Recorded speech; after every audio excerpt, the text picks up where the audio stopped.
ਸਤਿ ਸ਼੍ਰੀ ਅਕਾਲ। ਤੁਸੀਂ ਵੇਖ ਰਹੇ ਹੋ ਟੀਵੀ ਪੰਜਾਬ ਤੇ ਮੈਂ ਹਾਂ ਤੁਹਾਡੇ ਨਾਲ ਇੰਦਰਪ੍ਰੀਤ ਕੌਰ ਸੰਘੇੜਾ। ਖਬਰਾਂ ਦੇ ਇਸ ਬੁਲੇਟਿਨ ਵਿੱਚ ਤੁਹਾਡਾ ਸਵਾਗਤ ਹੈ। ਸਭ ਤੋਂ ਪਹਿਲਾਂ ਨਜ਼ਰ ਮਾਰਦੇ ਹਾਂ ਹੈਡਲਾਈਨਸ ਤੇ। ਜਾਣੋ ਕਿਵੇਂ ਟੁੱਟਾ ਇਮੀਗ੍ਰੇਸ਼ਨ ਦਾ ਰਿਕਾਰਡ ਤੋਂ ਵੱਧ ਇਮੀਗ੍ਰੈਂਟਸ ਦਾ ਹੋਇਆ ਸਵਾਗਤ। ਪੁਲਿਸ ਵਾਲਿਆਂ ਦੀ ਟਰੱਕ ਵਾਲਿਆਂ ਨੂੰ ਚੇਤਾਵਨੀ, ਕਿਹਾ ਹੋ ਸਕਦੀ ਹੈ ਗ੍ਰਿਫਤਾਰੀ। ਅਮਰੀਕਾ ਤੋਂ ਆਏ ਪ੍ਰਦਰਸ਼ਨ ਦੌਰਾਨ ਪੈਸੇ ਫੰਡ ਬਾਰੇ ਇੱਕ ਅੰਕੜਾ ਆਇਆ ਸਾਹਮਣੇ। ਸਰੀ 'ਚ ਚੱਲੀਆਂ ਗੋਲੀਆਂ, ਇੱਕ ਦੀ ਹੋਈ ਮੌਤ। ਬ੍ਰਿਟਿਸ਼ ਕੋਲੰਬੀਆ ਬਣਿਆ ਪਹਿਲਾ ਸੂਬਾ, ਸਭ ਤੋਂ ਵੱਧ ਤੇਜ਼ੀ ਨਾਲ ਵਧੀ ਆਬਾਦੀ। ਕੈਨੇਡਾ ਦੇ ਇਮੀਗ੍ਰੇਸ਼ਨ ਵਿਭਾਗ ਵੱਲੋਂ ਸਾਲ 2021 ਵਾਸਤੇ ਇੱਕ ਟਾਰਗੇਟ ਤੈਅ ਕੀਤਾ ਗਿਆ ਸੀ ਕਿ 4 ਲੱਖ ਤੋਂ ਵੱਧ ਇਮੀਗ੍ਰੈਂਟਸ ਦਾ ਸਵਾਗਤ ਕੀਤਾ ਜਾਏਗਾ। ਜੋ ਟਾਰਗੇਟ ਤੈਅ ਕੀਤਾ ਗਿਆ ਸੀ ਉਸ ਤੋਂ ਵੱਧ ਇਮੀਗ੍ਰੈਂਟਸ ਕੈਨੇਡਾ ਵਿੱਚ ਲੈਂਡ ਹੋਏ ਨੇ। ਹੁਣ ਸਵਾਲ ਖੜਾ ਹੁੰਦਾ ਹੈ ਕਿ ਪੈਂਡੈਮਿਕ ਦੌਰਾਨ ਜੋ ਪਾਬੰਦੀਆਂ ਲੱਗੀਆਂ ਹੋਈਆਂ ਸਨ, ਇਸ ਦੌਰਾਨ ਜੋ ਟਾਰਗੇਟ ਹੈ ਉਸ ਨੂੰ ਕਿਵੇਂ ਪੂਰਾ ਕੀਤਾ ਗਿਆ। ਇਮੀਗ੍ਰੇਸ਼ਨ ਵਿਭਾਗ ਵੱਲੋਂ ਸਾਰੀ ਡਿਟੇਲ ਸਾਂਝੀ ਕੀਤੀ ਗਈ ਹੈ ਕਿ ਕਿਵੇਂ ਉਹਨਾਂ ਵੱਲੋਂ ਟਾਰਗੇਟ ਤੋਂ ਵੱਧ ਇਮੀਗ੍ਰੈਂਟਸ ਦਾ ਕੈਨੇਡਾ ਵਿੱਚ ਸਵਾਗਤ ਕੀਤਾ ਗਿਆ। ਇਮੀਗ੍ਰੇਸ਼ਨ ਵਿਭਾਗ ਵੱਲੋਂ ਸਾਲ 2021 ਵਾਸਤੇ ਜੋ ਟਾਰਗੇਟ ਤੈਅ ਕੀਤਾ ਗਿਆ ਸੀ ਉਸ ਨੂੰ ਪੂਰਾ ਕਰ ਲਿਆ ਗਿਆ। ਇਸ ਸਾਲ ਟਾਰਗੇਟ ਤੋਂ ਵੱਧ ਇਮੀਗ੍ਰੈਂਟਸ ਕੈਨੇਡਾ ਵਿੱਚ ਲੈਂਡ ਹੋਏ, ਪਰ ਸਵਾਲ ਖੜਾ ਹੁੰਦਾ ਹੈ ਕਿ ਕਰੋਨਾ ਪਾਬੰਦੀਆਂ ਦੇ ਬਾਵਜੂਦ ਕੈਨੇਡਾ ਵੱਲੋਂ ਇਹ ਟਾਰਗੇਟ ਕਿਵੇਂ ਪੂਰਾ ਕੀਤਾ ਗਿਆ। ਜਾਣਕਾਰੀ ਮੁਤਾਬਕ 2021 ਦੌਰਾਨ ਕੈਨੇਡਾ ਵੱਲੋਂ 4,05,303 ਇਮੀਗ੍ਰੈਂਟਸ ਦਾ ਸਵਾਗਤ ਕੀਤਾ ਗਿਆ। 2013 ਤੋਂ ਬਾਅਦ ਅਜਿਹਾ ਪਹਿਲੀ ਵਾਰ ਹੋਇਆ ਜਦੋਂ 4 ਲੱਖ ਤੋਂ ਵੱਧ ਇਮੀਗ੍ਰੈਂਟਸ ਦਾ ਕੈਨੇਡਾ ਵੱਲੋਂ ਸਵਾਗਤ ਕੀਤਾ ਗਿਆ ਹੋਵੇ। ਜਾਣਕਾਰੀ ਲਈ ਦੱਸੀਏ ਕਿ ਇਮੀਗ੍ਰੇਸ਼ਨ ਲੈਵਲਸ ਪਲਾਨ 2021 ਤੋਂ 2023 ਤੱਕ ਇਹ ਟੀਚਾ ਤੈਅ ਕੀਤਾ ਗਿਆ ਸੀ ਕਿ 2021 ਦੌਰਾਨ 4,01,000 ਨਵੇਂ ਇਮੀਗ੍ਰੈਂਟਸ ਦਾ ਸਵਾਗਤ ਕੀਤਾ ਜਾਵੇਗਾ। ਇਸ ਤੋਂ ਪਹਿਲਾਂ ਸਾਲ 2020 ਦੌਰਾਨ ਟਾਰਗੇਟ ਪੂਰਾ ਨਹੀਂ ਹੋ ਸਕਿਆ। ਕੈਨੇਡਾ ਵੱਲੋਂ ਸਿਰਫ 1,84,000 ਨਵੇਂ ਇਮੀਗ੍ਰੈਂਟਸ ਦਾ ਸਵਾਗਤ ਕੀਤਾ ਗਿਆ। ਇਸ ਦਾ ਕਾਰਨ ਸੀ ਕਰੋਨਾ ਵਾਇਰਸ ਕਾਰਨ ਜੋ ਪਾਬੰਦੀਆਂ ਲਗਾਈਆਂ ਗਈਆਂ।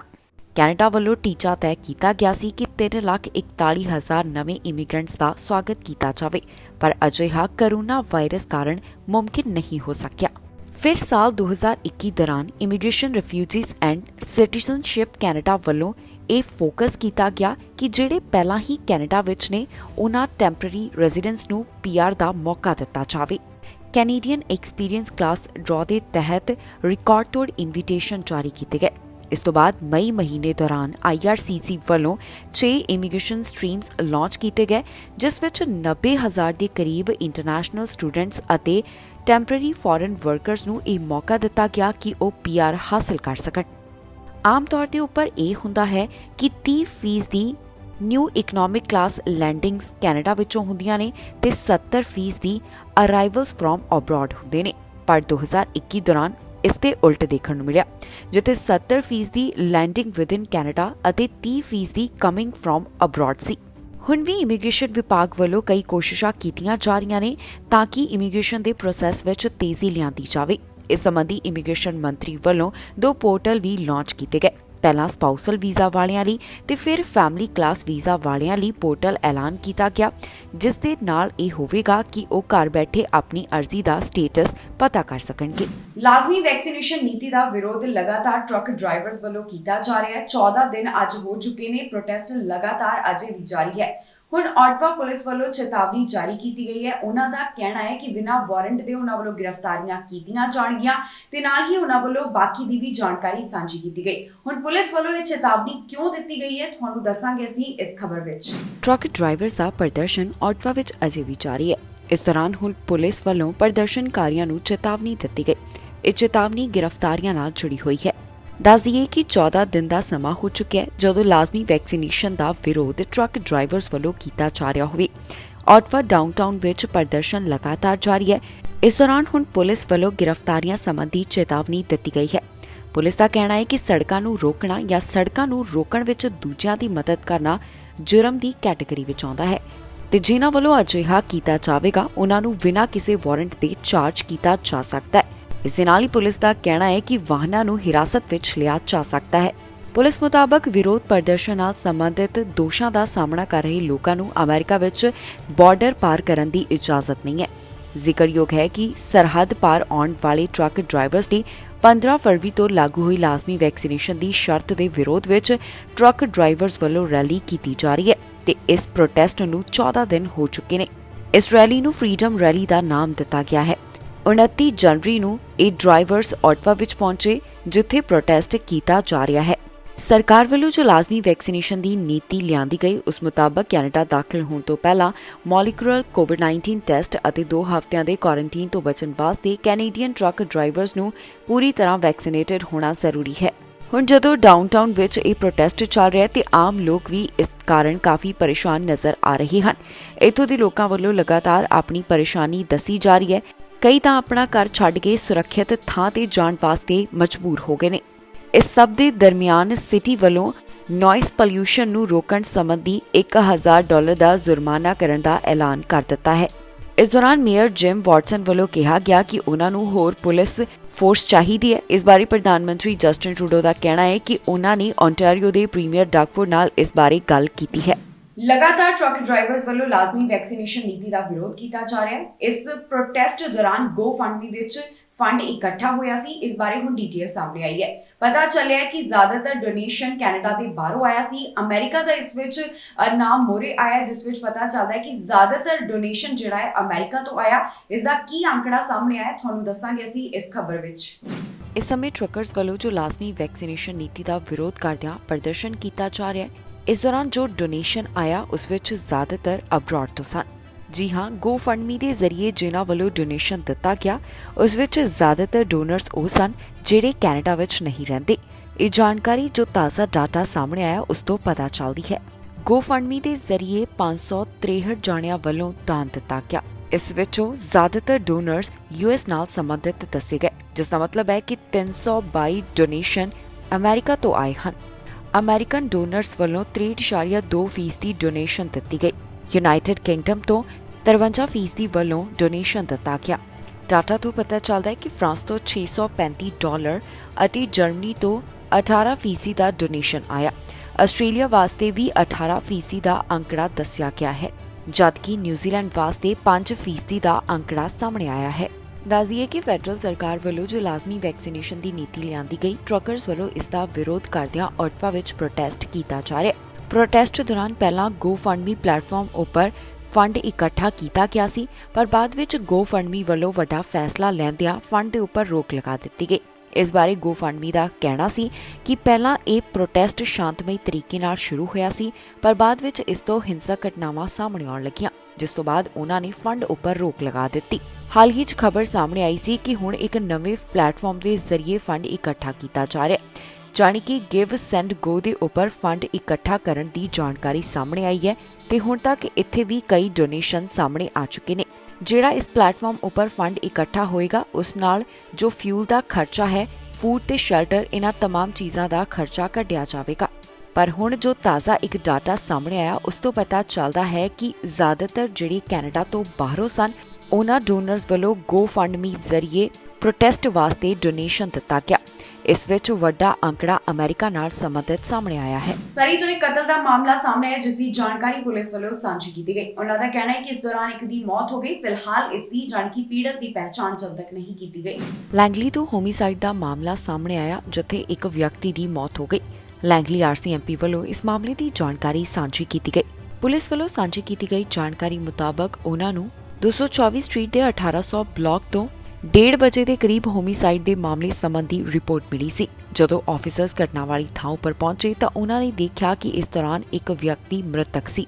ਪੁਲਿਸ ਵੱਲੋਂ ਅਜੇ ਇਹ ਦੱਸਿਆ ਗਿਆ ਕਿ ਉਹਨਾਂ ਨੂੰ ਨਹੀਂ ਪਤਾ ਕਿ ਇਸ ਵਿਅਕਤੀ ਦੀ ਮੌਤ ਕਿਵੇਂ ਹੋਈ। ਲੈਂਗਲੀ RCMP ਵੱਲੋਂ ਇਸ ਘਟਨਾ ਦੇ ਬਾਰੇ ਜ਼ਿਆਦਾ ਜਾਣਕਾਰੀ ਅਜੇ ਸਾਂਝੀ ਨਹੀਂ ਕੀਤੀ ਗਈ। ਉਹਨਾਂ ਦਾ ਕਹਿਣਾ ਹੈ ਕਿ ਇਹ ਕੋਈ ਰੈਂਡਮ ਐਕਟ ਨਹੀਂ ਹੈ। ਹੁਣ ਇਸ ਮਾਮਲੇ ਦੀ ਜਾਂਚ ਕਰਨ ਵਾਸਤੇ ਇੰਟੀਗ੍ਰੇਟਿਡ ਹੋਮਿਸਾਈਡ ਇਨਵੈਸਟੀਗੇਸ਼ਨ ਟੀਮ ਨੂੰ ਬੁਲਾਇਆ ਗਿਆ, ਜਿਨ੍ਹਾਂ ਵੱਲੋਂ ਲੈਂਗਲੀ RCMP ਨਾਲ ਮਿਲ ਕੇ ਇਸ ਮਾਮਲੇ ਦੀ ਪੜਤਾਲ ਕੀਤੀ ਜਾ ਰਹੀ ਹੈ। ਆਈਹਿਟ ਵੱਲੋਂ ਹੁਣ ਕਿਹਾ ਜਾ ਰਿਹਾ ਹੈ ਕਿ ਜੇਕਰ ਕਿਸੇ ਨੂੰ ਵੀ ਇਸ ਘਟਨਾ ਬਾਰੇ ਕੋਈ ਜਾਣਕਾਰੀ ਹੋਵੇ ਜਾਂ ਕਿਸੇ ਕੋਲ ਮਾਮਲੇ ਦੀ ਕੋਈ ਡੈਸ਼ਕੈਮ ਫੁਟੇਜ ਹੋਵੇ ਤਾਂ ਪੁਲਿਸ ਨਾਲ ਜ਼ਰੂਰ ਸੰਪਰਕ ਕਰਨ। ਆਈਹਿਟ ਦਾ ਕਹਿਣਾ ਹੈ ਕਿ ਉਹਨਾਂ ਨਾਲ 187755144448 ਦੇ ਉੱਪਰ ਕਾਲ ਕਰਕੇ ਜਾਣਕਾਰੀ ਸਾਂਝੀ ਕੀਤੀ ਜਾ ਸਕਦੀ ਹੈ। ਫਿਲਹਾਲ ਅਜੇ ਪੀੜਤ ਦਾ ਨਾਮ ਅਤੇ ਪਹਿਚਾਣ ਜਨਤਕ ਨਹੀਂ ਕੀਤੇ ਗਏ।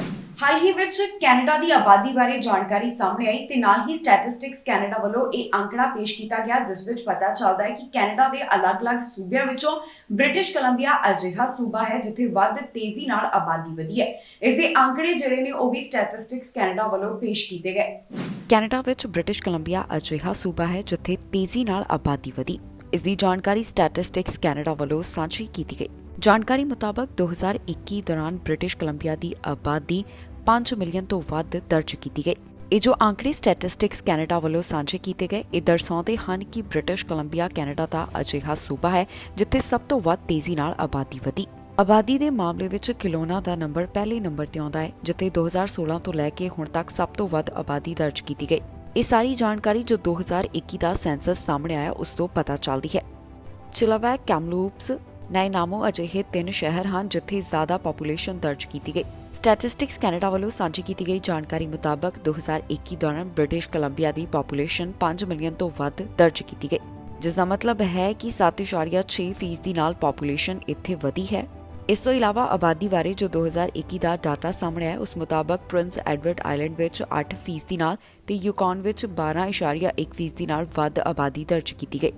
ਦੇਸ਼ ਵਿੱਚ ਕੈਲੋਨਾ ਸਭ ਤੋਂ ਵੱਧ ਤੇਜ਼ੀ ਨਾਲ ਗਰੋ ਹੋਣ ਵਾਲਾ ਮੈਟਰੋ ਰੀਜਨ ਹੈ। ਸਰੀ ਵਿੱਚ ਆਬਾਦੀ ਦਾ ਵਾਧਾ 9.7%, ਵੈਨਕੂਵਰ ਵਿੱਚ 4.9% ਦਰਜ ਕੀਤਾ ਗਿਆ। ਓਨਟਾਰੀਓ ਵੱਲੋਂ ਆਪਣੇ ਨਵੇਂ ਡਰਾਅ ਦਾ ਐਲਾਨ ਕੀਤਾ ਗਿਆ, ਜਿਸ ਵਿੱਚ ਅਲੱਗ-ਅਲੱਗ ਕਾਰੋਬਾਰ ਨਾਲ ਸੰਬੰਧਿਤ ਵਰਕਰਸ ਨੂੰ ਇਨਵੀਟੇਸ਼ਨ ਜਾਰੀ ਕੀਤੇ ਗਏ। ਇਸ ਡਰਾਅ ਵਿੱਚ ਕਈ ਉਮੀਦਵਾਰਾਂ ਦੀ ਕਿਸਮਤ ਜਾਗੀ ਹੈ। ਓਨਟਾਰੀਓ ਤੋਂ ਇਸ ਡਰਾਅ ਬਾਰੇ ਕੀ ਜਾਣਕਾਰੀ ਸਾਹਮਣੇ ਆਈ, ਤੁਹਾਨੂੰ ਦੱਸਾਂਗੇ ਅਸੀਂ ਇਸ ਖਬਰ ਵਿੱਚ। ਓਨਟਾਰੀਓ ਵੱਲੋਂ ਨਵੇਂ PNP ਡਰਾਅ ਦਾ ਐਲਾਨ ਕੀਤਾ ਗਿਆ, ਜਿਸ ਵਿੱਚ ਟ੍ਰੇਡਸ, ਹੈਲਥ ਐਂਡ ਐਗਰੀਕਲਚਰ ਆਕਿਊਪੇਸ਼ਨਸ ਤਹਿਤ ਵਰਕਰਸ ਨੂੰ ਇਨਵੀਟੇਸ਼ਨ ਜਾਰੀ ਕੀਤੇ ਗਏ। ਸੂਬੇ ਵੱਲੋਂ ਇਸ ਡਰਾਅ ਦਾ ਐਲਾਨ 9 ਫਰਵਰੀ ਨੂੰ ਕੀਤਾ ਗਿਆ, ਜਿਸ ਵਿੱਚ 749 ਵਰਕਰਸ ਨੂੰ ਪ੍ਰੋਵਿੰਸ਼ੀਅਲ ਨੋਮੀਨੇਸ਼ਨ ਵਾਸਤੇ ਅਪਲਾਈ ਕਰਨ ਦਾ ਮੌਕਾ ਦਿੱਤਾ ਗਿਆ। ਇੱਥੇ ਓਨਟਾਰੀਓ ਇਮੀਗ੍ਰੈਂਟ ਨੋਮੀਨੀ ਪ੍ਰੋਗਰਾਮ ਜ਼ਰੀਏ ਇਨਵੀਟੇਸ਼ਨ ਜਾਰੀ ਕੀਤੇ ਗਏ ਅਤੇ ਉਮੀਦਵਾਰਾਂ ਵਾਸਤੇ ਜ਼ਰੂਰੀ ਸੀ ਕਿ ਉਹਨਾਂ ਦੀ ਐਕਸਪ੍ਰੈਸ਼ਨ ਆਫ ਇੰਟਰਸਟ ਸਿਸਟਮ ਵਿੱਚ ਪ੍ਰੋਫਾਈਲ ਹੋਵੇ। ਜਿਹੜੇ ਉਮੀਦਵਾਰਾਂ ਨੂੰ ਇਨਵੀਟੇਸ਼ਨ ਹਾਸਿਲ ਹੋਈ, ਉਹ ਉਮੀਦਵਾਰ employed job offer category, foreign worker ਜਾਂ ਫਿਰ ਇਨ ਡਿਮਾਂਡ ਸਕਿੱਲਸ ਵਾਸਤੇ ਐਲੀਜੀਬਲ ਹੋਣੇ ਜ਼ਰੂਰੀ ਸਨ। ਦੱਸੀਏ ਕਿ ਇੰਪਲੋਇਡ ਜੌਬ ਆਫਰ ਤਹਿਤ ਫੋਰਨ ਵਰਕਰ ਸਟਰੀਮ ਵਿੱਚ 776 ਇਨਵੀਟੇਸ਼ਨ ਦਿੱਤੇ ਗਏ, ਜਿਸ ਵਾਸਤੇ 24 ਮਿਨੀਮਮ ਸਕੋਰਸ ਦੀ ਰਿਕੁਆਇਰਮੈਂਟ ਸੀ।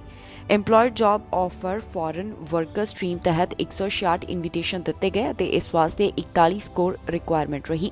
ਇੰਪਲੋਇਡ ਜੌਬ ਆਫਰ ਇਨ ਡਿਮਾਂਡ ਸਕਿੱਲਸ ਸਟਰੀਮ ਵਿੱਚ 107 ਇਨਵੀਟੇਸ਼ਨ ਦਿੱਤੇ ਗਏ, ਜਿਸ ਵਾਸਤੇ 15 ਮਿਨੀਮਮ ਸਕੋਰਸ ਦੀ ਜ਼ਰੂਰਤ ਸੀ। ਇਸ ਜੌਬ ਵਿੱਚ ਉਮੀਦਵਾਰਾਂ ਲਈ ਜ਼ਰੂਰੀ ਸੀ ਕਿ ਉਹ ਕਿਸੇ ਇੱਕ ਕਾਰੋਬਾਰ ਵਾਸਤੇ ਐਲੀਜੀਬਲ ਹੋਣ ਤੇ ਇਹਨਾਂ ਦੇ ਨਾਮ ਕੁਝ ਇਸ ਤਰ੍ਹਾਂ ਨੇ: mechanical engineering technologist and technician, industrial engineering and manufacturing technologist and technician, electronic service technician, industrial instrument technicians and mechanics, drafting technologist and technician, user support technician, information systems testing technicians, contractors and supervisors, machining, metal forming, shaping and related occupations, contractors and supervisors, carpentry trades, tool and die maker, steel metal workers, iron worker, electrician, industrial electrician, plumber, carpenters, bricklayers, roofers and shringlers, painters and decorators, contractors and supervisors heavy equipment operator crew, supervisor printing and related occupations, construction, millwright and industrial mechanician, crane operators ਅਤੇ ਹੋਰ ਵੀ ਕਈ ਕਾਰੋਬਾਰ ਜਿਨ੍ਹਾਂ ਦੀ list website ਉੱਪਰ ਉਪਲਬਧ ਹੈ। ਇੱਕ ਅਜਿਹਾ ਮਾਮਲਾ ਸਾਹਮਣੇ ਆਇਆ ਜਿੱਥੇ ਔਰਤ ਵੱਲੋਂ ਫਾਇਰ ਟਰੱਕ ਚੋਰੀ ਕੀਤਾ ਗਿਆ। ਇਸ ਟਰੱਕ ਨੂੰ ਸੜਕਾਂ ਦੇ ਉੱਪਰ ਘੁਮਾਉਂਦੀ ਹੋਈ ਦਿਖਾਈ ਦਿੱਤੀ। ਪੁਲਿਸ ਵੱਲੋਂ ਇਸ ਮਾਮਲੇ ਦੀ ਜਾਣਕਾਰੀ ਸਾਂਝੀ ਕੀਤੀ ਗਈ ਹੈ। ਟੋਰਾਂਟੋ ਪੁਲਿਸ ਵੱਲੋਂ ਇੱਕ ਔਰਤ ਨੂੰ ਗ੍ਰਿਫਤਾਰ ਕੀਤਾ ਗਿਆ, ਜਿਸ ਨੇ ਫਾਇਰ ਟਰੱਕ ਚੋਰੀ ਕੀਤਾ ਅਤੇ ਇਸ ਨੂੰ ਘੁਮਾਉਂਦੀ ਹੋਈ ਦਿਖਾਈ ਦਿੱਤੀ। ਇਸ ਮਾਮਲੇ ਦੀ ਜਾਣਕਾਰੀ ਪੁਲਿਸ ਵੱਲੋਂ ਸਾਂਝੀ ਕੀਤੀ ਗਈ। ਉਹਨਾਂ ਦਾ ਕਹਿਣਾ ਹੈ ਕਿ ਔਰਤ ਨੂੰ ਗ੍ਰਿਫਤਾਰ ਕੀਤਾ ਗਿਆ ਕਿਉਂਕਿ ਇਸ ਵੱਲੋਂ ਟੋਰਾਂਟੋ ਫਾਇਰ ਟਰੱਕ ਚੋਰੀ ਕੀਤਾ ਗਿਆ ਅਤੇ ਇਸ ਨੂੰ ਉਹ ਸ਼ਹਿਰ ਵਿੱਚ ਘੁਮਾਉਂਦੀ ਹੋਈ ਦਿਖਾਈ ਦਿੱਤੀ। ਜਾਣਕਾਰੀ ਮੁਤਾਬਕ ਇਹ ਮਾਮਲਾ ਟੋਰਾਂਟੋ ਫਾਇਰ ਸਟੇਸ਼ਨ 227 ਤੋਂ ਸਾਹਮਣੇ ਆਇਆ।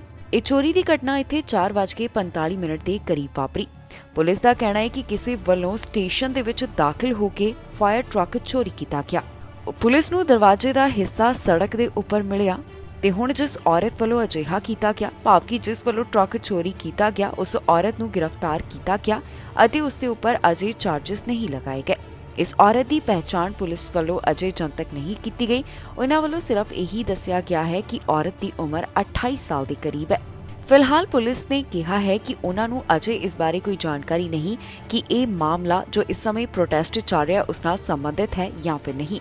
ਅਜੇ ਇਸ ਮਾਮਲੇ ਦੀ ਵਧੇਰੇ ਜਾਂਚ ਕੀਤੀ ਜਾ ਰਹੀ ਹੈ। ਪਿਛਲੇ ਦਿਨੀ ਸਰੀ ਤੋਂ ਇੱਕ ਮਾਮਲਾ ਸਾਹਮਣੇ ਆਇਆ ਸੀ ਜਿੱਥੇ ਗੋਲੀਆਂ ਚਲਾਈਆਂ ਗਈਆਂ। ਇਸ ਮਾਮਲੇ ਨੂੰ ਲੋਅਰ ਮੇਨਲੈਂਡ ਗੈਂਗ ਕੌਨਫਲਿਕਟ ਦੇ ਨਾਲ ਸੰਬੰਧਿਤ ਦੱਸਿਆ ਗਿਆ ਸੀ। ਇਸ ਦੀ ਹੁਣ ਅਪਡੇਟ ਜਿਹੜੀ ਹੈ ਉਹ ਸਰੀ ਪੁਲਿਸ ਵੱਲੋਂ ਸਾਂਝੀ ਕੀਤੀ ਗਈ। ਉਹਨਾਂ ਵੱਲੋਂ ਦੱਸਿਆ ਗਿਆ ਹੈ ਕਿ ਇਸ ਮਾਮਲੇ ਦੇ ਸੰਬੰਧ ਵਿੱਚ ਜਿਹੜੇ 2 ਜਾਣੇ ਜ਼ਖਮੀ ਹੋਏ ਸਨ ਉਹਨਾਂ ਵਿੱਚੋਂ ਇੱਕ ਦੀ ਮੌਤ ਹੋ ਗਈ ਹੈ। ਸਰੀ ਤੋਂ ਗੋਲੀਆਂ ਚੱਲਣ ਦਾ ਮਾਮਲਾ ਸਾਹਮਣੇ ਆਇਆ ਸੀ ਜਿਸ ਦੀ ਜਾਂਚ ਆਈਹਿਟ ਵੱਲੋਂ ਕੀਤੀ ਜਾ ਰਹੀ ਹੈ। RCMP ਵੱਲੋਂ ਇਸ ਘਟਨਾ ਦੀ ਅਪਡੇਟ ਸਾਂਝੀ ਕਰਦਿਆਂ ਦੱਸਿਆ ਗਿਆ ਕਿ ਜੋ ਇਸ ਘਟਨਾ ਦੇ ਵਿੱਚ ਇੱਕ ਪੀੜਤ ਜ਼ਖਮੀ ਹੋਇਆ ਸੀ ਇਸ ਦੀ ਹੁਣ ਮੌਤ ਹੋ ਚੁੱਕੀ ਹੈ। ਜਾਣਕਾਰੀ ਮੁਤਾਬਕ ਇਹ ਮਾਮਲਾ ਫਰੀਜ਼ਰ ਹਾਈਟਸ ਤੋਂ 8 ਫਰਵਰੀ ਨੂੰ ਸਾਹਮਣੇ ਆਇਆ, ਜਿਸ ਦੀ ਜਾਣਕਾਰੀ ਕਾਂਸਟੇਬਲ ਸਰਬਜੀਤ ਕੌਰ ਸੰਘਾ ਵੱਲੋਂ ਸਾਂਝੀ ਕੀਤੀ ਗਈ। ਉਹਨਾਂ ਦਾ ਕਹਿਣਾ ਹੈ ਕਿ ਇੱਕ ਵਿਅਕਤੀ ਜੋ ਇਸ ਦੌਰਾਨ ਜ਼ਖਮੀ ਹੋਇਆ ਉਸ ਦੀ ਮੌਤ ਹੋ ਚੁੱਕੀ ਹੈ। ਦੱਸ ਦਈਏ ਕਿ ਆਫੀਸਰਸ ਜਦੋਂ ਘਟਨਾ ਵਾਲੀ ਥਾਂ ਦੇ ਉੱਪਰ ਪਹੁੰਚੇ ਸਨ ਤਾਂ ਇੱਥੇ ਉਹਨਾਂ ਨੂੰ 2 ਜਾਣੇ ਜ਼ਖਮੀ ਹਾਲਤ ਵਿੱਚ ਮਿਲੇ। ਇਸ ਦੌਰਾਨ ਇੱਕ ਵਿਅਕਤੀ ਅਤੇ ਔਰਤ ਜ਼ਖਮੀ ਪਾਏ ਗਏ। ਇਹਨਾਂ ਦੋਹਾਂ ਨੂੰ ਹਸਪਤਾਲ ਵਿੱਚ ਭਰਤੀ ਕਰਵਾਇਆ ਗਿਆ। ਔਰਤ ਨੂੰ ਗੰਭੀਰ ਰੂਪ ਵਿੱਚ ਜ਼ਖਮੀ ਦੱਸਿਆ ਜਾ ਰਿਹਾ ਸੀ ਤੇ ਵਿਅਕਤੀ ਦੀ ਹਾਲਤ ਸਿਰ ਦੱਸੀ ਜਾ ਰਹੀ ਸੀ। ਪੁਲਿਸ ਵੱਲੋਂ ਕਿਹਾ ਜਾ ਰਿਹਾ ਸੀ ਕਿ ਇਹ ਮਾਮਲਾ ਲੋਅਰ ਮੇਨਲੈਂਡ ਗੈਂਗ ਕੌਨਫਲਿਕਟ ਨਾਲ ਜੁੜਿਆ ਹੋਇਆ ਹੈ। ਦੱਸ ਦਈਏ ਕਿ 10 ਫਰਵਰੀ 2022 ਤੱਕ ਸਰੀ ਤੋਂ 2 ਹੋਮਿਸਾਈਡ ਅਤੇ 13 ਗੋਲੀਆਂ ਚੱਲਣ ਦੇ ਮਾਮਲੇ ਸਾਹਮਣੇ ਆ ਚੁੱਕੇ ਹਨ। 2022 ਦੌਰਾਨ ਇੱਥੇ 20 ਗੈਂਗ ਰਿਲੇਟਡ ਗੋਲੀਬਾਰੀ ਅਤੇ 4 ਹੋਮਿਸਾਈਡ ਦੇ ਮਾਮਲੇ ਅਜੇ ਜਾਂਚ ਅਧੀਨ ਹਨ। ਇਹ ਸਾਰੀ ਜਾਣਕਾਰੀ ਕ੍ਰਾਈਮ ਸਟਾਪਰਸ ਵੱਲੋਂ ਇੱਕ ਰਿਲੀਜ਼ ਰਾਹੀਂ ਸਾਂਝੀ ਕੀਤੀ ਗਈ ਹੈ। ਹੁਣ ਪੁਲਿਸ ਦਾ ਕਹਿਣਾ ਹੈ ਕਿ ਜੇਕਰ ਕਿਸੇ ਨੂੰ ਵੀ ਕਿਸੇ ਘਟਨਾ ਦੇ ਬਾਰੇ ਕੋਈ ਜਾਣਕਾਰੀ ਹੋਵੇ ਤਾਂ ਕ੍ਰਾਈਮ ਸਟਾਪਰਸ ਨਾਲ 180024284777 ਦੇ ਉੱਪਰ ਜਾਂ ਫਿਰ ਪੁਲਿਸ ਨਾਲ 185544884777 ਦੇ ਉੱਪਰ ਕਾਲ ਕਰਕੇ ਜਾਣਕਾਰੀ ਸਾਂਝੀ ਕੀਤੀ ਜਾ ਸਕਦੀ ਹੈ। ਅਮਰੀਕਾ ਵਿੱਚ ਜਲਦ ਹੀ 5 ਸਾਲ ਤੋਂ ਘੱਟ ਉਮਰ ਦੇ ਬੱਚਿਆਂ ਨੂੰ ਕੋਵਿਡ-19 ਵੈਕਸੀਨ ਲਗਾਉਣ ਦੀ ਸ਼ੁਰੂਆਤ ਕੀਤੀ ਜਾ ਰਹੀ ਹੈ। ਇਸ ਬਾਰੇ ਜਾਣਕਾਰੀ ਸਾਹਮਣੇ ਆਈ ਜਿਸ ਤੋਂ ਪਤਾ ਚੱਲਦਾ ਹੈ ਕਿ ਅਮਰੀਕਾ ਵਿੱਚ 21 ਫਰਵਰੀ ਤੋਂ 5 ਸਾਲ ਤੋਂ ਘੱਟ ਉਮਰ ਵਾਲਿਆਂ ਨੂੰ ਕੋਵਿਡ-19 ਵੈਕਸੀਨ ਲਗਾਉਣ ਦੀ ਸ਼ੁਰੂਆਤ ਕਰ ਦਿੱਤੀ ਜਾਏਗੀ। ਫਾਈਜ਼ਰ ਵੱਲੋਂ ਅਪਰੂਵਲ ਦੀ ਮੰਗ ਕੀਤੀ ਗਈ ਹੈ। ਜੇਕਰ ਅਮਰੀਕਾ ਵਿੱਚ ਇਹ ਟੀਕਾ ਮਨਜ਼ੂਰ ਹੋ ਗਿਆ ਤੇ 5 ਸਾਲ ਤੋਂ ਘੱਟ ਉਮਰ ਵਾਲਿਆਂ ਨੂੰ ਵੀ ਇਹ ਵੈਕਸੀਨ ਲਗਾਈ ਜਾਵੇਗੀ। ਅਮਰੀਕਾ ਵਿੱਚ ਜਲਦ ਹੀ 5 ਸਾਲ ਤੋਂ ਘੱਟ ਉਮਰ ਦੇ ਬੱਚਿਆਂ ਨੂੰ ਕੋਵਿਡ-19 ਵੈਕਸੀਨ ਲਗਾਉਣ ਦੀ ਸ਼ੁਰੂਆਤ ਕਰ ਦਿੱਤੀ ਜਾਏਗੀ। ਜਾਣਕਾਰੀ ਮੁਤਾਬਕ ਇੱਥੇ ਫਰਵਰੀ ਮਹੀਨੇ ਵਿੱਚ ਹੀ 5 ਸਾਲ ਤੋਂ ਘੱਟ ਉਮਰ ਵਾਲਿਆਂ ਨੂੰ ਵੈਕਸੀਨ ਲਗਾਉਣ ਦੀ ਸ਼ੁਰੂਆਤ ਕੀਤੀ ਜਾ ਸਕਦੀ ਹੈ। ਜੀ ਹਾਂ, US ਸਰਕਾਰ ਵੱਲੋਂ ਯੋਜਨਾ ਤਿਆਰ ਕੀਤੀ ਜਾ ਰਹੀ ਹੈ ਕਿ 21 ਫਰਵਰੀ ਤੋਂ ਪਹਿਲਾਂ 5 ਸਾਲ ਤੋਂ ਘੱਟ ਉਮਰ ਵਾਲਿਆਂ ਨੂੰ ਕੋਵਿਡ-19 ਵੈਕਸੀਨ ਲਗਾਉਣ ਦੀ ਸ਼ੁਰੂਆਤ ਕਰ ਦਿੱਤੀ ਜਾਵੇ। ਇਹ ਜਾਣਕਾਰੀ US centers for disease control ਅਤੇ ਪ੍ਰੀਵੈਂਸ਼ਨ ਦੇ ਡਾਕੂਮੈਂਟ ਤੋਂ ਸਾਹਮਣੇ ਆਈ। ਹਾਲ ਹੀ ਵਿੱਚ ਫਾਈਜ਼ਰ ਵੱਲੋਂ FDA ਨੂੰ ਅਪਰੂਵਲ ਸੰਬੰਧੀ ਐਪਲੀਕੇਸ਼ਨ ਦਿੱਤੀ ਗਈ, ਜਿੱਥੇ ਉਹਨਾਂ ਵੱਲੋਂ ਮੰਗ ਕੀਤੀ ਗਈ ਹੈ ਕਿ 5 ਸਾਲ ਤੋਂ ਘੱਟ ਉਮਰ ਵਾਲੇ ਬੱਚਿਆਂ ਨੂੰ ਵੈਕਸੀਨ ਲਗਾਉਣ ਸੰਬੰਧੀ ਉਹਨਾਂ ਨੂੰ ਮਨਜ਼ੂਰੀ ਦਿੱਤੀ ਜਾਵੇ। ਦਰਅਸਲ ਫਾਈਜ਼ਰ ਵੱਲੋਂ 5 ਸਾਲ ਤੋਂ ਘੱਟ ਉਮਰ ਵਾਲਿਆਂ ਸੰਬੰਧੀ ਕਲੀਨਿਕਲ ਟ੍ਰਾਇਲ ਕਰਵਾਇਆ ਗਿਆ, ਜਿਸ ਦੇ ਨਤੀਜੇ ਸਹੀ ਸਾਬਤ ਹੋਏ। ਇਸ ਤੋਂ ਬਾਅਦ FDA ਦੇ ਅਪਰੂਵਲ ਦੀ ਉਡੀਕ ਫਾਈਜ਼ਰ ਵੱਲੋਂ ਕੀਤੀ ਜਾ ਰਹੀ ਹੈ। ਜੇਕਰ FDA ਵੱਲੋਂ 5 ਸਾਲ ਤੋਂ ਘੱਟ ਉਮਰ ਵਾਲੇ ਬੱਚਿਆਂ ਲਈ ਇਸ ਟੀਕੇ ਨੂੰ ਮਨਜ਼ੂਰੀ ਦੇ ਦਿੱਤੀ ਜਾਂਦੀ ਹੈ ਤਾਂ ਇੱਥੇ 18 ਮਿਲੀਅਨ ਬੱਚੇ ਵੈਕਸੀਨ ਲਗਵਾਉਣ ਲਈ ਐਲੀਜੀਬਲ ਹੋ ਜਾਣਗੇ। ਉਮੀਦ ਕੀਤੀ ਜਾ ਰਹੀ ਹੈ ਕਿ ਫਰਵਰੀ 21 ਤੋਂ ਵੈਕਸੀਨ ਲਗਾਉਣ ਦੀ ਸ਼ੁਰੂਆਤ ਕਰ ਦਿੱਤੀ ਜਾਏਗੀ। ਸਭ ਤੋਂ ਪਹਿਲਾਂ ਉਹਨਾਂ ਖੇਤਰਾਂ ਵਿੱਚ ਵੈਕਸੀਨ ਲਗਾਈ ਜਾਏਗੀ ਜਿਹੜੇ ਹਾਈ ਰਿਸਕ ਨੇ। ਮੌਜੂਦਾ ਸਮੇਂ ਅਮਰੀਕਾ ਵਿੱਚ 5 ਸਾਲ ਅਤੇ ਇਸ ਤੋਂ ਵੱਧ ਉਮਰ ਵਾਲਿਆਂ ਨੂੰ ਕੋਵਿਡ-19 ਵੈਕਸੀਨ ਲਗਾਈ ਜਾ ਰਹੀ ਹੈ ਤੇ ਉਮੀਦ ਹੈ ਕਿ ਜਲਦ 5 ਸਾਲ ਤੋਂ ਘੱਟ ਉਮਰ ਵਾਲਿਆਂ ਲਈ ਵੀ ਵੈਕਸੀਨ ਮਨਜ਼ੂਰ ਕਰ ਲਈ ਜਾਵੇਗੀ। ਬ੍ਰਿਟਿਸ਼ ਕੋਲੰਬੀਆ ਵੱਲੋਂ ਲਾਜ਼ਮੀ ਵੈਕਸੀਨੇਸ਼ਨ ਬਾਰੇ ਐਲਾਨ ਕੀਤਾ ਗਿਆ। ਡਾਕਟਰ ਬੋਨੀ ਹੈਨਰੀ ਦਾ ਕਹਿਣਾ ਹੈ ਕਿ ਜਿਹੜੇ ਹੈਲਥ ਕੇਅਰ ਵਰਕਰਸ ਰਹਿ ਗਏ ਸਨ ਉਹਨਾਂ ਵਾਸਤੇ ਵੀ ਹੁਣ ਕੋਵਿਡ-19 ਵੈਕਸੀਨ ਲਗਾਉਣੀ ਜ਼ਰੂਰੀ ਹੋਏਗੀ। ਲਾਜ਼ਮੀ ਵੈਕਸੀਨੇਸ਼ਨ ਦੀ ਡੈਡਲਾਈਨ ਵੀ ਉਹਨਾਂ ਵੱਲੋਂ ਦੱਸੀ ਹੈ। ਬ੍ਰਿਟਿਸ਼ ਕੋਲੰਬੀਆ ਵੱਲੋਂ ਲਾਜ਼ਮੀ ਵੈਕਸੀਨੇਸ਼ਨ ਨੀਤੀ ਬਾਰੇ ਐਲਾਨ ਕੀਤਾ ਗਿਆ।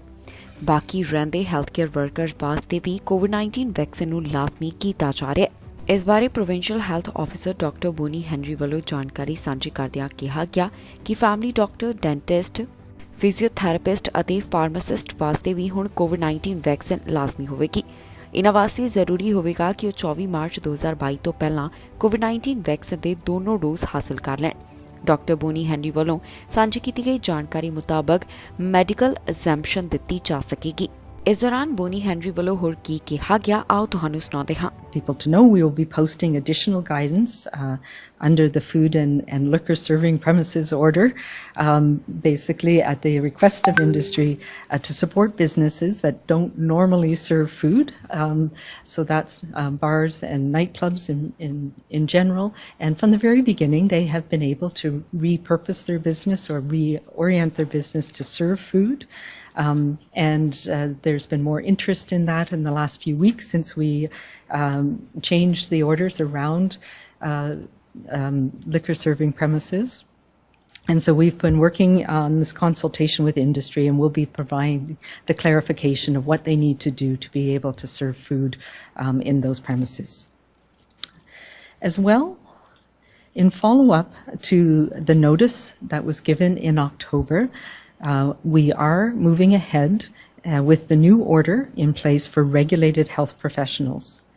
I have spoken many times about the importance of all of us as healthcare professionals doing everything we can, and it is our obligation to make sure that we're taking all of the measures to protect those patients in our care, especially the more vulnerable people that we serve.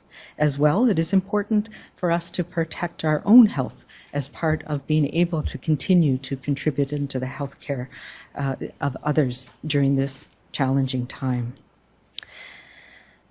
It is our responsibility, and it continues to be our responsibility, and vaccination is part of that. In the fall, as you know, we put orders and measures in place for all healthcare workers working in long-term care, acute care, and community health settings.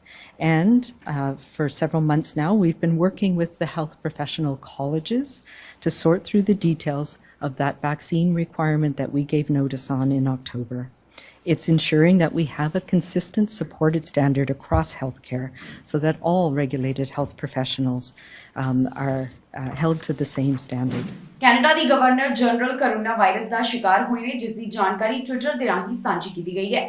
ਉਹਨਾਂ ਵੱਲੋਂ ਖੁਦ ਨੂੰ isolate ਕਰ ਲਿਆ ਗਿਆ ਹੈ ਤੇ ਦੱਸ ਦਈਏ ਕਿ ਗਵਰਨਰ ਜਨਰਲ ਦੇ ਪਤੀ ਵੀ ਕਰੋਨਾ ਪੋਜ਼ਿਟਿਵ ਪਾਏ ਗਏ ਨੇ। ਕੈਨੇਡਾ ਦੀ ਗਵਰਨਰ ਜਨਰਲ ਵੀ ਕਰੋਨਾ ਵਾਇਰਸ ਦਾ ਸ਼ਿਕਾਰ ਹੋਈ ਹੈ। ਜੀ ਹਾਂ, ਅੱਜ ਜਾਣਕਾਰੀ ਸਾਹਮਣੇ ਆਈ ਹੈ ਕਿ governor general Mary Simon corona virus positive ਪਾਏ ਗਏ। ਇਸ ਬਾਰੇ ਸਾਈਮਨ ਦੇ ਆਫਿਸ ਤੋਂ ਜਾਣਕਾਰੀ ਸਾਹਮਣੇ ਆਈ, ਜਿੱਥੇ ਟਵਿੱਟਰ ਰਾਹੀਂ ਟਵੀਟ ਕਰਕੇ ਦੱਸਿਆ ਗਿਆ ਕਿ ਗਵਰਨਰ ਜਨਰਲ ਵੱਲੋਂ ਜੋ ਕਰੋਨਾ ਵਾਇਰਸ ਦਾ ਟੈਸਟ ਕਰਵਾਇਆ ਗਿਆ, ਇਸ ਵਿੱਚ ਉਹਨਾਂ ਦੀ ਰਿਪੋਰਟ ਪੋਜ਼ਿਟਿਵ ਆਈ ਹੈ। ਇਸ ਬਾਰੇ ਸਾਈਮਨ ਦਾ ਕਹਿਣਾ ਹੈ ਕਿ ਉਹਨਾਂ ਨੂੰ ਹਲਕੇ ਸਿੰਪਟਮ ਨੇ, ਪਰ ਉਹਨਾਂ ਵੱਲੋਂ ਪੂਰੇ ਤਰੀਕੇ ਰੈਸਟ ਕੀਤੀ ਜਾਵੇਗੀ। ਫਿਲਹਾਲ ਸਾਈਮਨ ਵੱਲੋਂ ਖੁਦ ਨੂੰ ਸੈਲਫ ਆਈਸੋਲੇਟ ਕੀਤਾ ਜਾ ਰਿਹਾ ਹੈ। ਦੱਸ ਦਈਏ ਕਿ ਉਹਨਾਂ ਦੇ ਪਤੀ ਵੱਲੋਂ ਵੀ ਸੈਲਫ ਆਈਸੋਲੇਸ਼ਨ ਕੀਤਾ ਜਾ ਰਿਹਾ ਹੈ, ਕਿਉਂਕਿ ਉਹ ਵੀ ਕਰੋਨਾ ਵਾਇਰਸ ਦਾ ਸ਼ਿਕਾਰ ਹੋ ਗਏ ਨੇ। ਜ਼ਿਕਰਯੋਗ ਹੈ ਕਿ ਹਾਲ ਹੀ ਵਿੱਚ ਪ੍ਰਧਾਨ ਮੰਤਰੀ ਜਸਟਿਨ ਟਰੂਡੋ ਵੀ ਕਰੋਨਾ ਵਾਇਰਸ ਪੋਜ਼ਿਟਿਵ ਪਾਏ ਗਏ ਸਨ। ਉਹਨਾਂ ਵੱਲੋਂ ਵੀ ਖੁਦ ਨੂੰ ਸੈਲਫ ਆਈਸੋਲੇਟ ਕੀਤਾ ਗਿਆ ਸੀ। ਹੁਣ ਪ੍ਰਧਾਨ ਮੰਤਰੀ ਜਸਟਿਨ ਟਰੂਡੋ ਕਰੋਨਾ ਵਾਇਰਸ ਤੋਂ ਠੀਕ ਹੋ ਚੁੱਕੇ ਨੇ ਤੇ ਅੱਜ ਆਈ ਜਾਣਕਾਰੀ ਤੋਂ ਪਤਾ ਚੱਲਿਆ ਹੈ ਕਿ ਗਵਰਨਰ ਜਨਰਲ ਵੀ ਕਰੋਨਾ ਵਾਇਰਸ ਪੋਜ਼ਿਟਿਵ ਪਾਏ ਗਏ ਤੇ ਨਾਲ ਹੀ ਉਹਨਾਂ ਦੇ ਪਤੀ ਵੀ ਕਰੋਨਾ ਪੋਜ਼ਿਟਿਵ ਦੱਸੇ ਜਾ ਰਹੇ ਨੇ, ਜਿਨ੍ਹਾਂ ਦੋਹਾਂ ਵੱਲੋਂ ਸੈਲਫ ਆਈਸੋਲੇਟ ਕੀਤਾ ਜਾ ਰਿਹਾ ਹੈ। ਇਸ ਖਬਰ ਵਿੱਚ ਜਾਣਕਾਰੀ ਤੁਹਾਡੇ ਨਾਲ ਸਾਂਝੀ ਕਰਾਂਗੇ ਕਿ ਕੈਨੇਡਾ ਦੇ ਕਿਸ ਹਿੱਸੇ ਤੋਂ ਕਿੰਨੇ ਕਰੋਨਾ ਵਾਇਰਸ ਦੇ ਮਾਮਲੇ ਸਾਹਮਣੇ ਆਏ। ਕੈਨੇਡਾ ਵਿੱਚ ਇਸ ਸਮੇਂ ਕਰੋਨਾ ਵਾਇਰਸ ਦੇ ਕੀ ਹਾਲਾਤ ਬਣੇ ਹੋਏ ਨੇ, ਦੱਸਾਂਗੇ ਤੁਹਾਨੂੰ ਇਸ ਖਬਰ ਵਿੱਚ। ਓਨਟਾਰੀਓ ਵਿੱਚ ਇਸ ਸਮੇਂ 1897 ਮਰੀਜ਼ ਹਸਪਤਾਲ ਵਿੱਚ ਨੇ ਤੇ ਇੰਟੈਂਸਿਵ ਕੇਅਰ ਅਧੀਨ 445 ਦੀ ਗਿਣਤੀ ਹੈ। ਓਨਟਾਰੀਓ ਵਿੱਚ 24 ਘੰਟੇ ਦੌਰਾਨ 3201 ਕਰੋਨਾ ਵਾਇਰਸ ਦੇ ਮਾਮਲੇ ਦਰਜ ਕੀਤੇ ਗਏ। ਜਿਹੜੇ ਮਾਮਲੇ ਕਰੋਨਾ ਵਾਇਰਸ ਦੇ ਦਰਜ ਕੀਤੇ ਗਏ, ਇਹਨਾਂ ਵਿੱਚ 425 ਅਨਵੈਕਸੀਨੇਟਡ, 131 ਪਾਰਸ਼ਲੀ ਵੈਕਸੀਨੇਟਡ ਤੇ 2000 ਤੋਂ ਵੱਧ ਫੁੱਲੀ ਵੈਕਸੀਨੇਟਡ ਸ਼ਾਮਲ ਨੇ। ਹੁਣ ਤੱਕ ਕਰੋਨਾ ਵਾਇਰਸ ਦੇ 10 ਲੱਖ ਤੋਂ ਵੱਧ ਮਾਮਲੇ ਓਨਟਾਰੀਓ ਸੂਬੇ ਤੋਂ ਸਾਹਮਣੇ ਆ ਚੁੱਕੇ ਨੇ। 11,988 ਮੌਤਾਂ ਇਸ ਵਾਇਰਸ ਕਾਰਨ ਹੋ ਚੁੱਕੀਆਂ ਨੇ। 24 ਘੰਟਿਆਂ ਦੌਰਾਨ 44 ਲੋਕਾਂ ਵੱਲੋਂ ਇਸ ਵਾਇਰਸ ਕਾਰਨ ਦਮ ਤੋੜ ਦਿੱਤਾ ਗਿਆ। ਓਨਟਾਰੀਓ ਵਿੱਚ ਰਿਕਵਰਡ ਕੇਸਿਸ ਦਾ ਅੰਕੜਾ 10 ਲੱਖ ਤੋਂ ਪਾਰ ਦਾ ਹੈ। ਵੈਕਸੀਨੇਸ਼ਨ ਦੀ ਜਾਣਕਾਰੀ ਮੁਤਾਬਕ 99.6% ਆਬਾਦੀ ਵੱਲੋਂ ਕੋਵਿਡ-19 ਵੈਕਸੀਨ ਦੇ ਦੋਨੋਂ ਡੋਜ਼, 92.2% ਆਬਾਦੀ ਵੱਲੋਂ ਕੋਵਿਡ-19 ਵੈਕਸੀਨ ਦਾ ਇੱਕ ਡੋਜ਼ ਅਤੇ 51.6% ਆਬਾਦੀ ਵੱਲੋਂ ਕੋਵਿਡ-19 ਵੈਕਸੀਨ ਦੇ 3 ਡੋਜ਼ ਹਾਸਲ ਕੀਤੇ ਜਾ ਚੁੱਕੇ ਨੇ। ਸੂਬੇ ਵਿੱਚ 5 ਸਾਲ ਤੋਂ 11 ਸਾਲ ਦੀ ਉਮਰ ਵਾਲਿਆਂ ਚੋਂ 54.7% ਵੱਲੋਂ ਕੋਵਿਡ-19 ਵੈਕਸੀਨ ਦਾ ਇੱਕ ਡੋਜ਼ ਤੇ 25.4% ਵੱਲੋਂ ਕੋਵਿਡ-19 ਵੈਕਸੀਨ ਦੇ ਦੋਨੋਂ ਡੋਜ਼ ਹਾਸਲ ਕੀਤੇ ਜਾ ਚੁੱਕੇ ਹਨ। ਕਿਊਬਿਕ ਦੇ ਹਸਪਤਾਲ ਵਿੱਚ ਇਸ ਸਮੇਂ 2000 ਤੋਂ ਵੱਧ ਮਰੀਜ਼ਾਂ ਦੀ ਗਿਣਤੀ ਹੈ। 2312 ਮਰੀਜ਼ ਇਸ ਸਮੇਂ ਹਸਪਤਾਲ ਵਿੱਚ ਨੇ ਤੇ ਇੰਟੈਂਸਿਵ ਕੇਅਰ ਅਧੀਨ 173 ਦੀ ਗਿਣਤੀ ਦੱਸੀ ਗਈ। ਸੂਬੇ ਵਿੱਚ 24 ਘੰਟਿਆਂ ਦੌਰਾਨ 2856 ਮਾਮਲੇ ਸਾਹਮਣੇ ਆਏ ਹਨ ਅਤੇ 35 ਮੌਤਾਂ ਇਸ ਵਾਇਰਸ ਕਾਰਨ ਦਰਜ ਕੀਤੀਆਂ ਗਈਆਂ। ਸੂਬੇ ਵਿੱਚ ਪੈਂਡੈਮਿਕ ਦੀ ਸ਼ੁਰੂਆਤ ਤੋਂ ਲੈ ਕੇ ਹੁਣ ਤੱਕ 8,91,000 ਤੋਂ ਵੱਧ ਕਰੋਨਾ ਵਾਇਰਸ ਦੇ ਮਾਮਲੇ ਸਾਹਮਣੇ ਆ ਚੁੱਕੇ ਨੇ। 13,617 ਮੌਤਾਂ ਇਸ ਵਾਇਰਸ ਕਾਰਨ ਹੋ ਚੁੱਕੀਆਂ ਨੇ। ਵੈਕਸੀਨੇਸ਼ਨ ਦੀ ਜਾਣਕਾਰੀ ਮੁਤਾਬਕ 91% ਆਬਾਦੀ ਵੱਲੋਂ ਕੋਵਿਡ-19 ਵੈਕਸੀਨ ਦਾ ਇੱਕ ਡੋਜ਼, 85% ਆਬਾਦੀ ਵੱਲੋਂ ਕੋਵਿਡ-19 ਵੈਕਸੀਨ ਦੇ 2 ਡੋਜ਼ ਅਤੇ 48% ਆਬਾਦੀ ਵੱਲੋਂ ਕੋਵਿਡ-19 ਵੈਕਸੀਨ ਦਾ ਬੂਸਟਰ ਡੋਜ਼ ਵੀ ਜਾਣੀ ਕਿ 3 ਟੀਕੇ ਲਗਵਾ ਲਏ ਗਏ ਨੇ। ਕੈਨੇਡਾ ਵਿੱਚ ਹੁਣ ਤੱਕ 30 ਲੱਖ ਤੋਂ ਵੱਧ ਕਰੋਨਾ ਵਾਇਰਸ ਦੇ ਮਾਮਲੇ ਸਾਹਮਣੇ ਆ ਚੁੱਕੇ ਨੇ ਤੇ ਵੱਡਾ ਅੰਕੜਾ ਇੱਥੇ ਰਿਕਵਰਡ ਕੇਸਿਸ ਦਾ ਵੀ ਹੈ। 33,000 ਤੋਂ ਵੱਧ ਮੌਤਾਂ ਹੁਣ ਤੱਕ ਇਸ ਵਾਇਰਸ ਕਾਰਨ ਕੈਨੇਡਾ ਵਿੱਚ ਹੋ ਚੁੱਕੀਆਂ ਨੇ। ਇਸ ਦੇ ਨਾਲ ਹੀ ਜਾਂਦੇ ਇੱਕ ਵਾਰ ਫਿਰ ਤੋਂ ਨਜ਼ਰ ਮਾਰਦੇ ਹਾਂ ਅੱਜ ਦੀਆਂ ਚੋਣਵੀਆਂ ਖਬਰਾਂ ਦੇ ਉੱਪਰ। ਜਾਣੋ ਕਿਵੇਂ ਟੁੱਟਾ ਇਮੀਗ੍ਰੇਸ਼ਨ ਦਾ ਰਿਕਾਰਡ ਤੋਂ ਵੱਧ ਇਮੀਗ੍ਰੈਂਟਸ ਦਾ ਹੋਇਆ ਸਵਾਗਤ। ਪੁਲਿਸ ਵਾਲਿਆਂ ਦੀ ਟਰੱਕ ਵਾਲਿਆਂ ਨੂੰ ਚੇਤਾਵਨੀ, ਕਿਹਾ ਹੋ ਸਕਦੀ ਹੈ ਗ੍ਰਿਫਤਾਰੀ। ਅਮਰੀਕਾ ਤੋਂ ਆਏ ਪ੍ਰਦਰਸ਼ਨ ਦੌਰਾਨ ਪੈਸੇ ਫੰਡ ਬਾਰੇ ਇੱਕ ਅੰਕੜਾ ਆਇਆ ਸਾਹਮਣੇ। ਸਰੀ 'ਚ ਚੱਲੀਆਂ ਗੋਲੀਆਂ, ਇੱਕ ਦੀ ਹੋਈ ਮੌਤ। ਬ੍ਰਿਟਿਸ਼ ਕੋਲੰਬੀਆ ਬਣਿਆ ਪਹਿਲਾ ਸੂਬਾ, ਸਭ ਤੋਂ ਵੱਧ ਤੇਜ਼ੀ ਨਾਲ ਵਧੀ ਆਬਾਦੀ। ਖਬਰਾਂ ਦੇ ਇਸ ਬੁਲੇਟਿਨ ਵਿੱਚ ਇੰਨਾ ਹੀ। ਫਿਲਹਾਲ ਮੈਨੂੰ ਇੰਦਰਪ੍ਰੀਤ ਕੌਰ ਸੰਗੇੜਾ ਨੂੰ ਦਿਓ ਇਜਾਜ਼ਤ ਤੇ ਬਾਕੀ ਖਬਰਾਂ ਲਈ ਤੁਸੀਂ ਬਣੇ ਰਹੋ ਟੀਵੀ ਪੰਜਾਬ ਦੇ ਨਾਲ।